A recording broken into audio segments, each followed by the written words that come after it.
आत्मा के जब कर्म बंधन बाकी रहते हैं तो वो आत्मा मुक्त होने के लिए किसी के घर पे भी जन्म ले सकती है, चाहे वो हिंदू का हो, मुसलमान का हो, क्रिश्चियन का हो, कहीं। क्रिश्चियनों में भी बड़ी बड़ी आत्माएं, राधानाथ स्वामी करके थे, क्रिश्चियनिटी में आए, इस्कॉन के चेयरमैन बन गए। वो भगवान कृष्ण का नाम कान में पड़ते ही वो अमेरिका छोड़ के भारत आ गए, और वो भी पैदल यात्रा करते आए कई देशों को छोड़ के। उनकी खोज रहती है, कोई भी धर्म में जाए, आत्मा में जो रिकॉर्डिंग है तो वो तो आना ही आना है। वो हिंदू है तो मुसलमान बन सकता है, मुसलमान है तो हिंदू बन सकता है, और जिसके अंदर वो ब्रह्म का ज्ञान है, वो खुद ब्रह्म रह चुकी है, तो उनके लिए तो ये धर्म नात जात से परे। आत्मा तो वैसे भी नात जात सबसे परे है।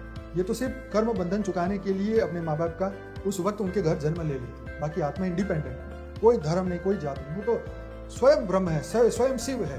तो फिर हम उनको कैसे मान सकते हैं? शिव को बोल सकते हैं कि तुम हिंदू के हो, कि मुसलमान के हो, कि क्रिश्चियन के हो? नहीं कह सकते। फिर भी लोग मानने वाले मानते हैं, नहीं मानने वाले नहीं मानते। मांडू के उपनिषद में कहा है कि आत्मा ही शिव है। बापू जी तो बोलते हैं कि तुम शिव हो, महाशिव हो, परम महाशिव हो। यार तुम्हें कौन डिफाइन कर सकता है कि तुम कौन हो? तो इसी तरीके से किसी को इस भ्रम में नहीं रहना चाहिए कि अगर हम ये सनातन का ज्ञान सुनते हैं या अगर ये ज्ञान सुनते हैं तो हम पर्टिकुलर किस चीज से बंध जाएंगे। बापू जी बोलते हैं अगर धर्म को पकड़े हुए हो तो ये ज्ञान मत सुनो, धर्म से ऊपर उठ के ही ये ज्ञान, क्योंकि ये आत्मज्ञान है, आत्मा का कोई धर्म नहीं। ये तो हम कर्म बंधन चुकाने के लिए हम जाते हैं, उनका कल्याण करने, उनके कुल का कल्याण करने के लिए हमें जाना पड़ता है।